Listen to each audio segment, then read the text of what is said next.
like to stand by the sea. It is there. I have.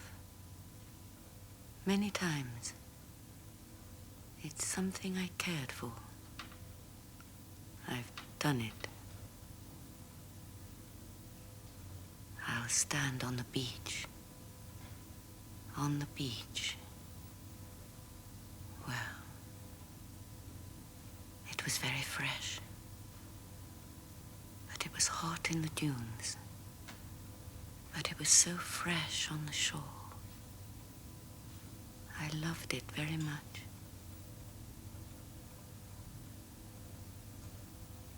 Lots of people. People move so easily. Men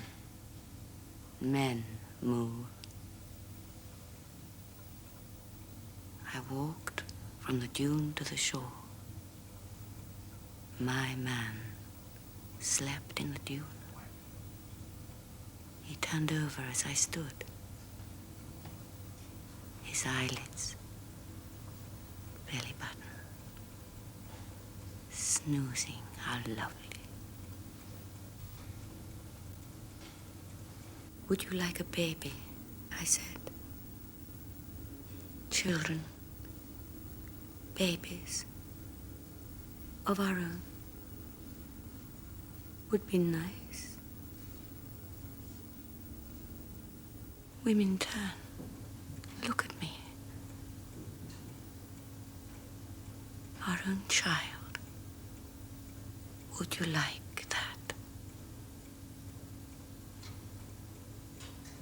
Two women looked at me, turned and stared. No. I was walking. They were still. I turned. Why do you look? I didn't say that. I stared. Then I was looking at them. I am beautiful.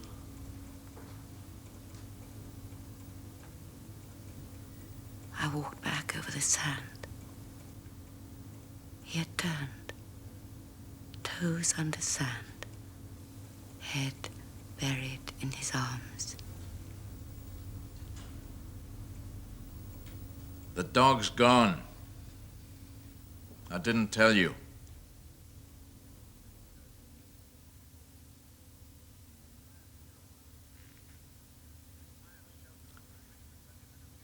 I had to shelter under a tree for 20 minutes yesterday because of the rain.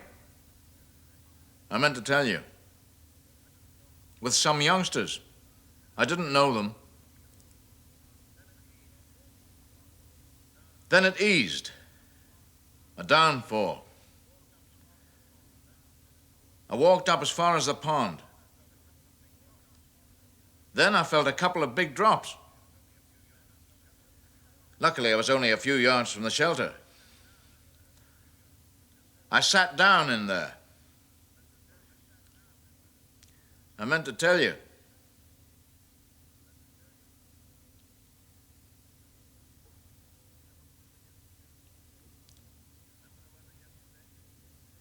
Do you remember the weather yesterday? That downfall? He felt my shadow. He looked up at me, standing above him. I should have had some bread with me. I could have fed the birds. Sand on his arms. They were hopping about, making a racket. I lay down by him, not touching. There wasn't anyone else in the shelter. There was a man and woman under the trees on the other side of the pond. I didn't feel like getting wet. I stayed where I was.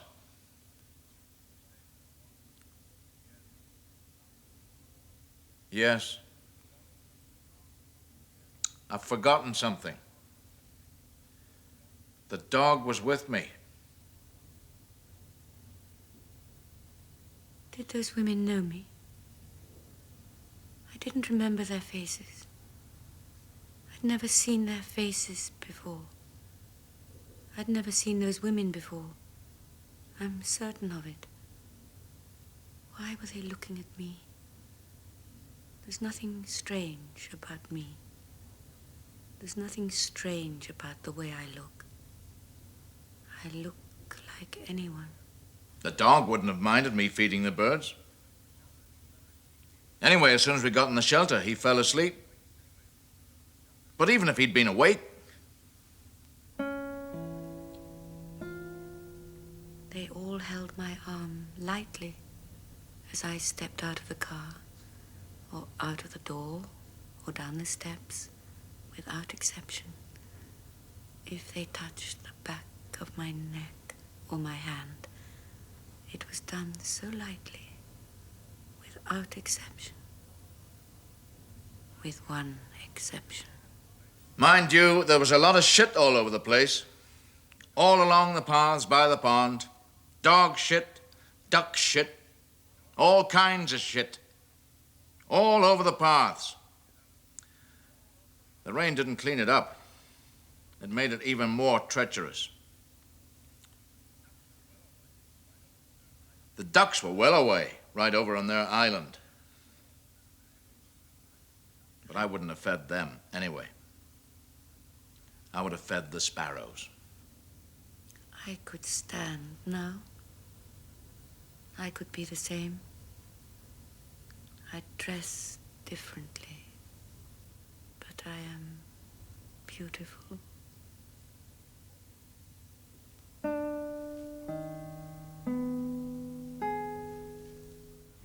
You should have a walk with me one day down to the pond. Bring some bread. There's nothing to stop you.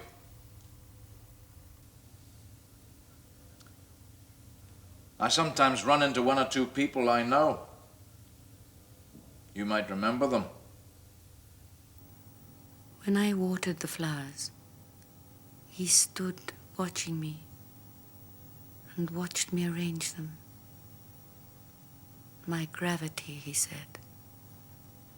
I was so grave attending to the flowers. I'm going to water and arrange the flowers, I said. He followed me and watched, standing at a distance from me. When the arrangement was done, I stayed still. I heard him moving. He didn't touch me. I listened. I looked at the flowers, blue and white in the bowl.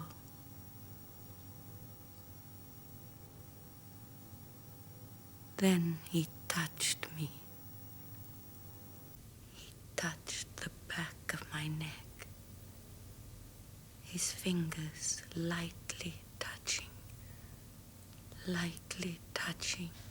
the back of my neck. The funny thing was, when I looked, when the shower was over, the man and woman under the trees on the other side of the pond had gone. There wasn't a soul in the park. I wore a white beach robe. Underneath, I was naked. There wasn't a soul on the beach. Very far away, a man was sitting on a breakwater. But even so, he was only a pinpoint in the sun. And even so, I could only see him when I was standing, or on my way from the shore to the dune. When I lay down, I could no longer see him. Therefore, he couldn't see me. I may have been mistaken. Perhaps the beach was empty. Perhaps there was no one there. He couldn't see my man. Anyway, he never stood up. Snoozing, how lovely, I said to him. But I wasn't a fool. on that occasion. I lay quiet by his side.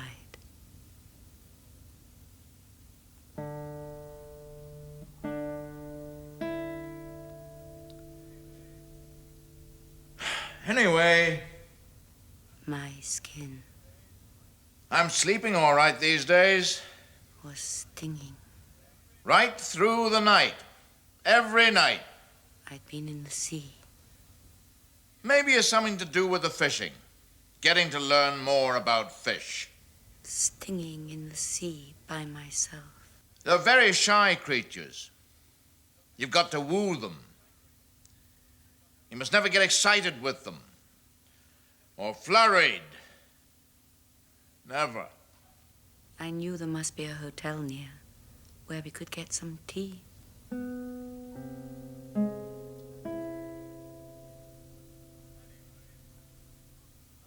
Anyway, luck was on my side for a change. By the time I got out of the park, the pubs were open. So I thought I might as well pop in and have a pint. I wanted to tell you, I met some nut in there. First of all, I had a word with the landlord. He knows me. Then this nut came in. He ordered a pint, and he made a criticism of the beer. I had no patience with it. But then I thought, perhaps the hotel bar will be open. We'll sit in the bar. He'll buy me a drink. What will I order? But what will he order? What will he want? I shall hear him say it. I shall hear his voice. He will ask me what I would like first. Then he'll order the 2 drinks. I shall hear him do it. This beer is piss, he said. Undrinkable. There's nothing wrong with the beer, I said. Yes, there is, he said. I just told you what was wrong with it. It's the best beer in the area, I said. No, it isn't, this chap said. It's piss. The landlord picked up the mug and had a sip. Good beer, he said. Someone's made a mistake, this fella said. Someone's used this pint pot instead of the bog hole. The landlord threw a half a crown on the bar and told him to take it. The pint is only 2 and 3, the man said. I owe you 3pence, but I haven't got any change.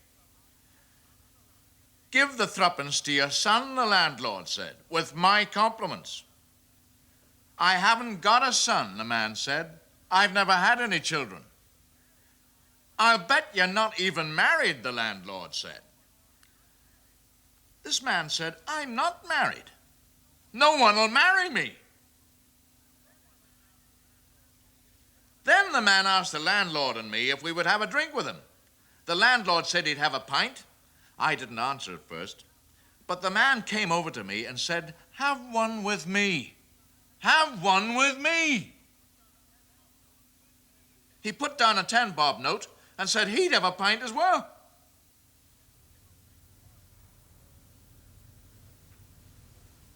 Suddenly I stood. I walked to the shore and into the water. I didn't swim. I don't swim. I let the water billow me. I rested in the water. The waves were very light, delicate. They touched the back of my neck.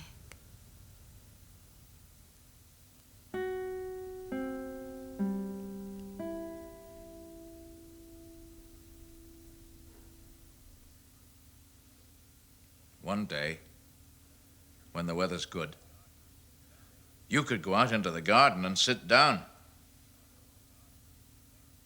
You'd like that. The open air. I'm often out there. The dog liked it.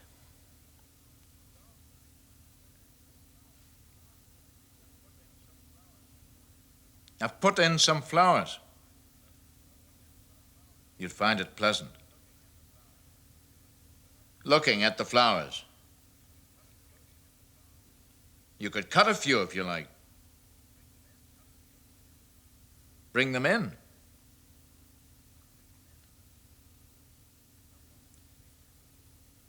No one would see you. There's no one there.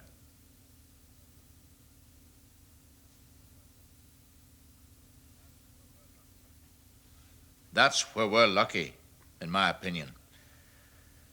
To live in Mr. Sykes' house, in peace. No one to bother us. I've thought of inviting one or two people I know from the village in here for a bit of a drink once or twice, but I decided against it. It's not necessary.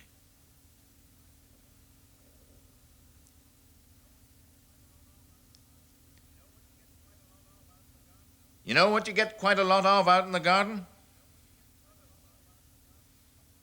Butterflies. I slipped out of my costume and put on my beach robe. Underneath, I was naked. There wasn't a soul on the beach, except for an elderly man far away on a breakwater. I lay down beside him and whispered, "Would you like a baby? A child of our own? Would be nice."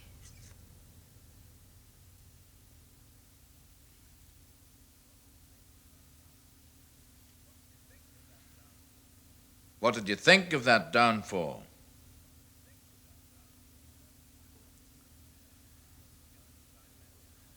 Of course, the youngsters I met under the first tree during the first shower, they were larking about and laughing.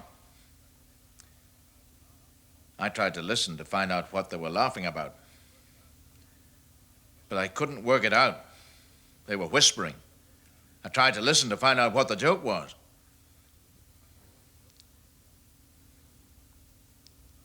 Anyway, I didn't find out. I was thinking. When you were young, you didn't laugh much. You were grave.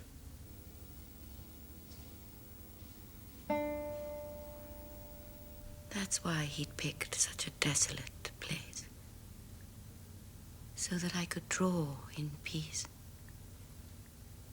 I had my sketchbook with me. I took it out. I took my drawing pencil out. But there was nothing to draw. Only the beach, the sea. Could have drawn him. He didn't want it. He laughed. I laughed with him. I waited for him to laugh. Then I would smile, turn away. He would touch my back, turn me to him. My nose creased. I would laugh with him. A little. He laughed. I'm sure of it. So I didn't draw him.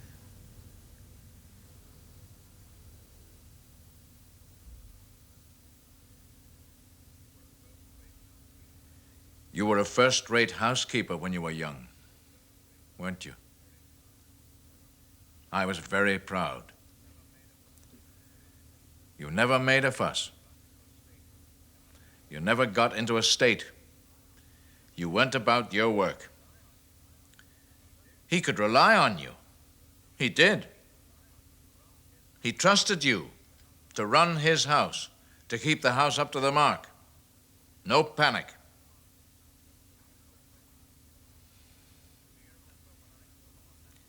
Do you remember when I took him on that trip to the north? That long trip?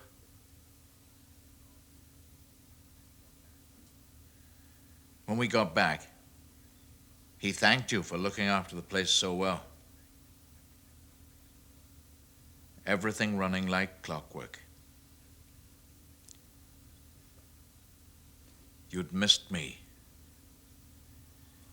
When I came into this room, you stopped still. I had to walk all the way over the floor towards you. I touched you.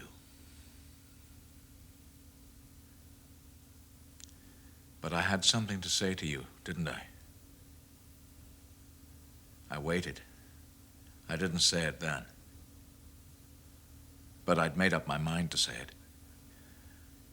I decided I would say it. And I did say it. The next morning. Didn't I? I told you I'd let you down. I'd been unfaithful to you.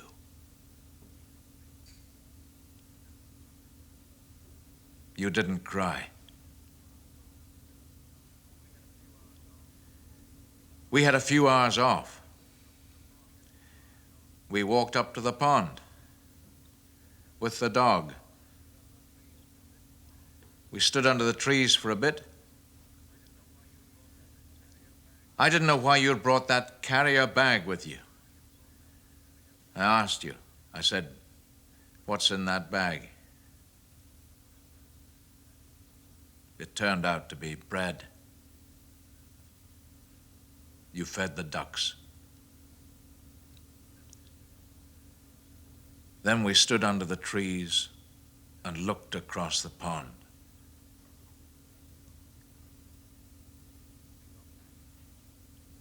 When we got back into this room,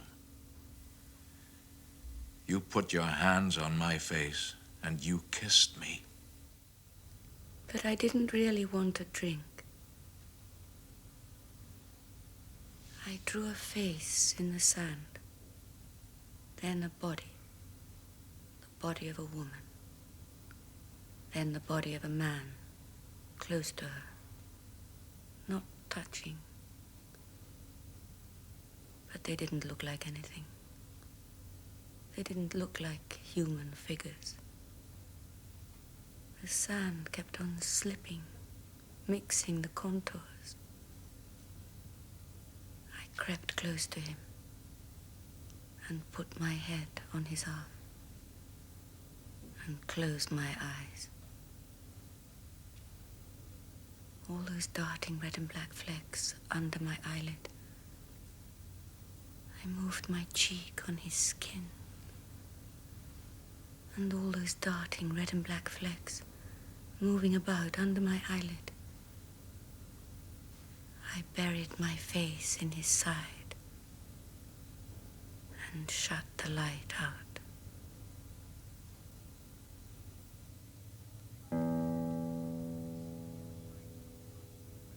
Mr. Sykes took to us from the very first interview, didn't he?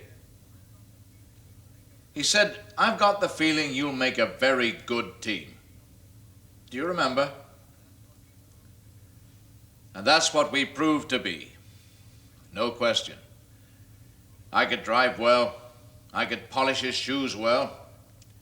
I earned my keep. Turned my hand to anything. He never lacked for anything in the way of being looked after. Mind you, he was a gloomy bugger.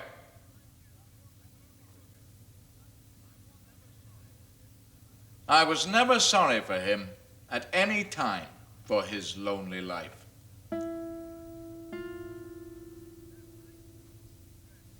That nice blue dress he chose for you, for the house, that was very nice of him.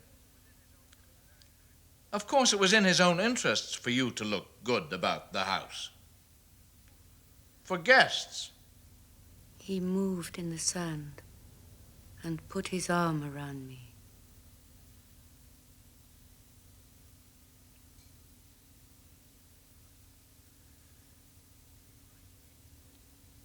Do you like me to talk to you?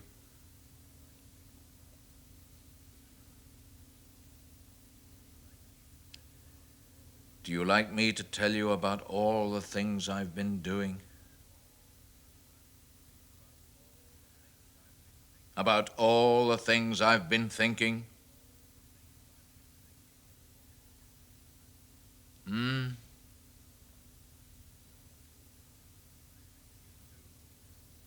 I think you do. And cuddled me.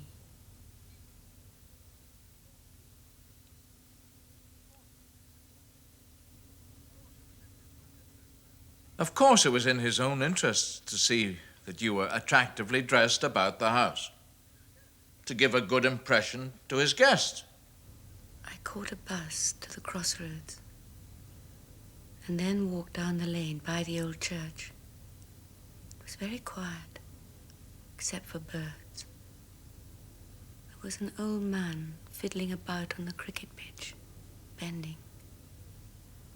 I stood out of the sun, under a tree. I heard the car. He saw me and stopped me. I stayed still. Then the car moved again, came towards me slowly. I moved round the front of it, in the dust. I couldn't see him for the sun, but he was watching me. When I got to the door, it was locked. I looked through at him. He leaned over and opened the door. I got in and sat beside him. He smiled at me. Then he reversed, all in one movement, very quickly, quite straight, up the lane to the crossroads. And we drove to the sea.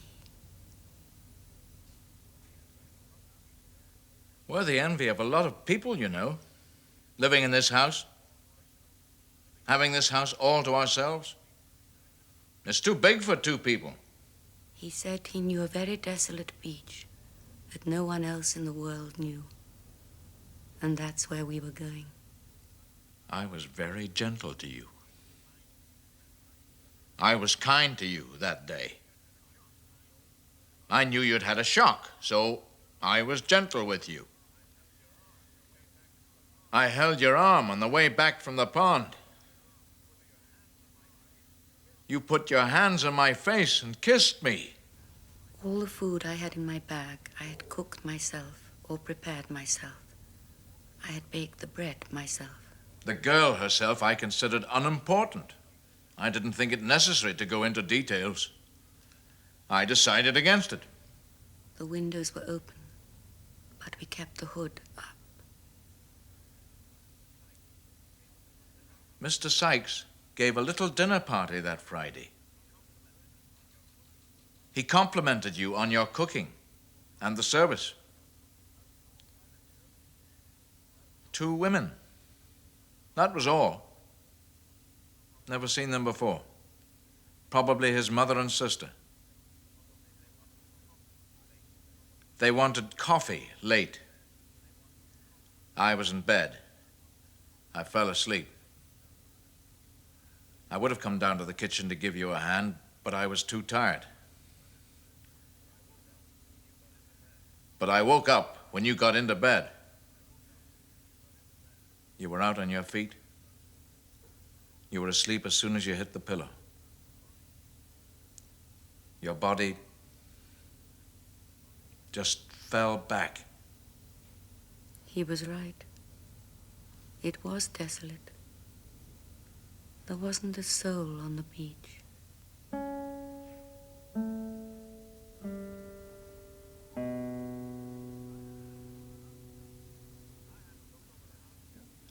I had to look over the house the other day. I meant to tell you. The dust is bad. We'll have to polish it up.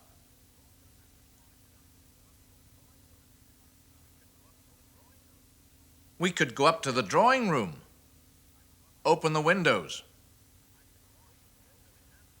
I could wash the old decanters.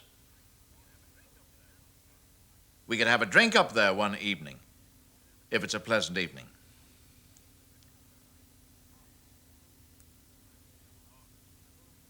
I think there's moths. I moved the curtains and they flew out.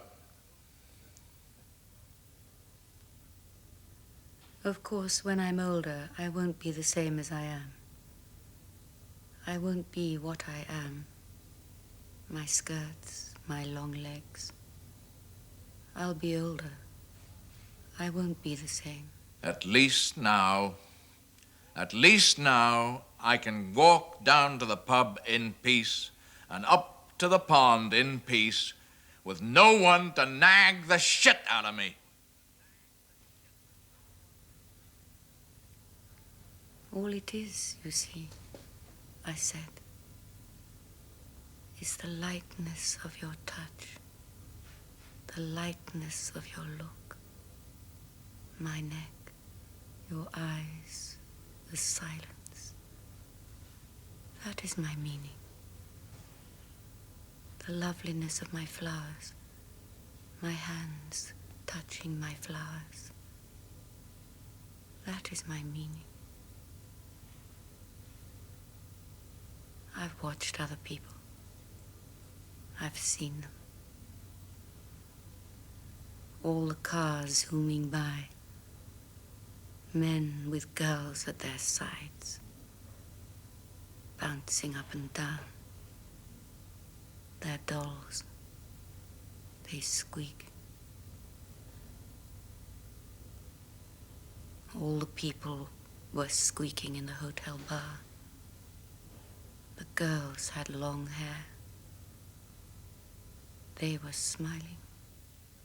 That's what matters, anyway. We are together. That's what matters.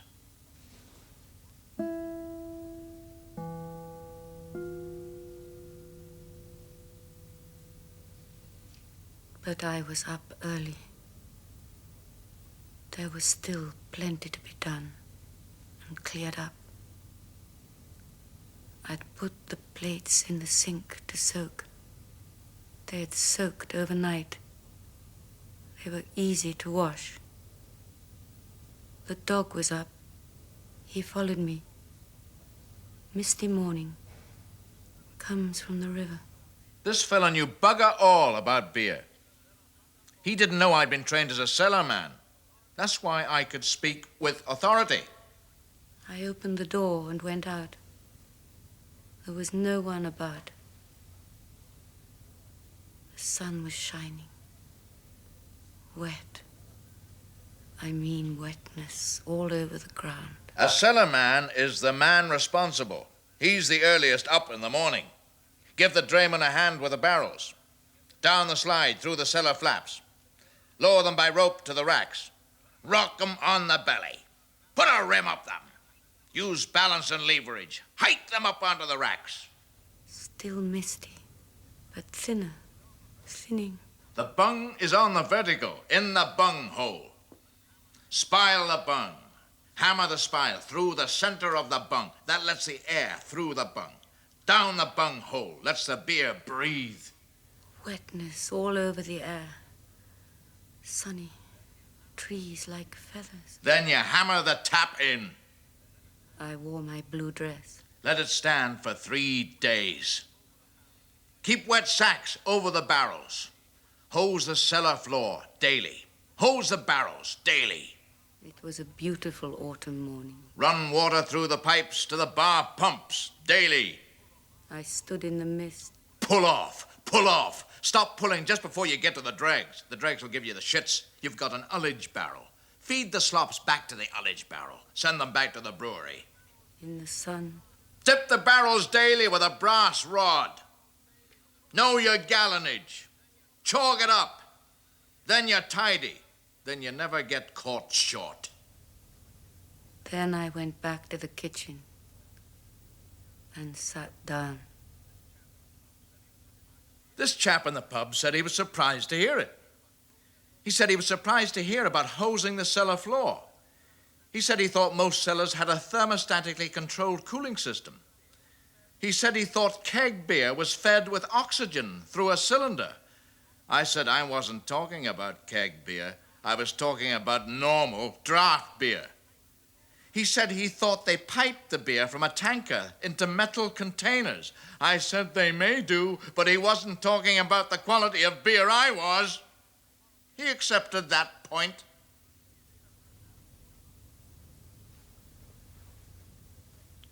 The dog sat down by me.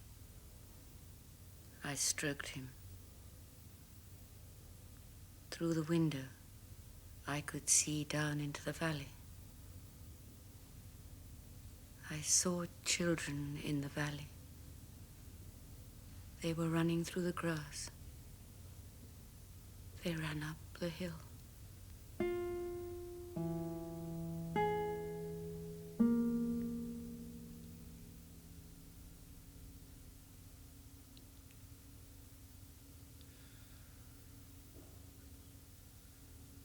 I never saw your face. You were standing by the windows. One of those black nights. A downfall. All I could hear was the rain on the glass, smacking on the glass. You knew I'd come in. But you didn't move. I stood close to you. What were you looking at? It was black outside. I could just see your shape in the window, your reflection. There must have been some kind of light somewhere. Perhaps just your face reflected, lighter than all the rest. I stood close to you. Perhaps you were just thinking, in a dream,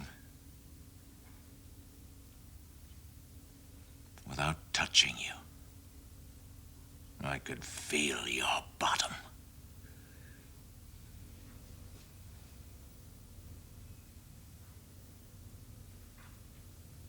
I remembered always, in drawing, the basic principles of shadow and light. Objects intercepting the light cast shadows. Shadow is deprivation of light. The shape of the shadow is determined by that of the object. But not always. Not always directly.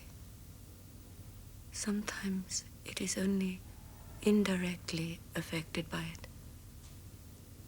Sometimes the cause of the shadow cannot be found. But I always bore in mind the basic principles of drawing, so that I never lost track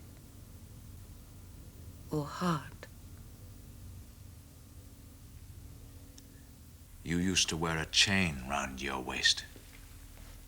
On the chain you carried your keys, your thimble, your notebook, your pencil, your scissors. You stood in the hall and banged the gong. What the bloody hell are you doing banging that bloody gong? It's bullshit.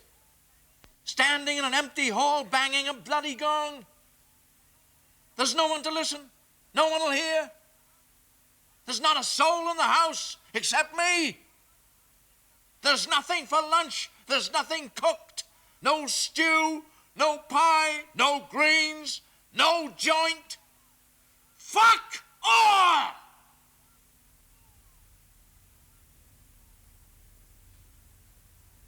So that I never lost track, even when I asked him to turn to look at me. But he turned to look at me, but I couldn't see his look. I couldn't see whether he was looking at me. Although he had turned and appeared to be looking at me. I took the chain off, and the thimble, the keys, the scissors slid off it and clattered down. I booted the gong down the hall. The dog came in. I thought you would come to me. I thought you would come into my arms and kiss me, even offer yourself to me, I would have had you in front of the dog, like a man in the hall on the stone, banging the gong. Mind you don't get the scissors up your arse or the thimble. Don't worry, I'll throw them for the dog to chase. The thimble will keep the dog happy. He'll play with it with his paws. You'll plead with me like a woman. I'll bang the gong on the floor. If the sound is too flat, lacks resonance, I'll hang it back on its hook, bang you against it, swinging, gonging, waking the place up, calling them all for dinner. Lunch is up, bring out the bacon, bang your lovely head. Mind the dog doesn't swallow the thimble. Slam!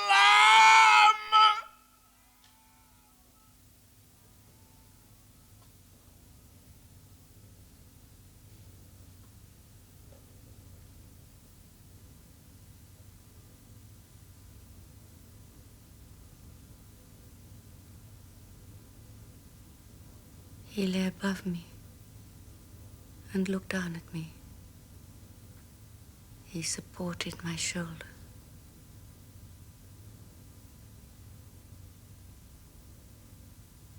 So tender his touch on my neck.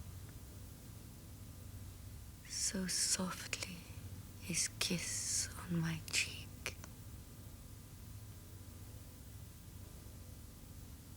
My hand on his rib. So sweetly the sand over me. Tiny the sand on my skin.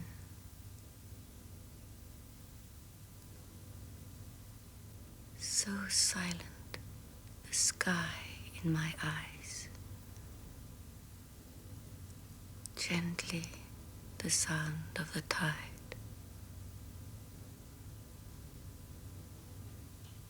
Oh, my true love, I said.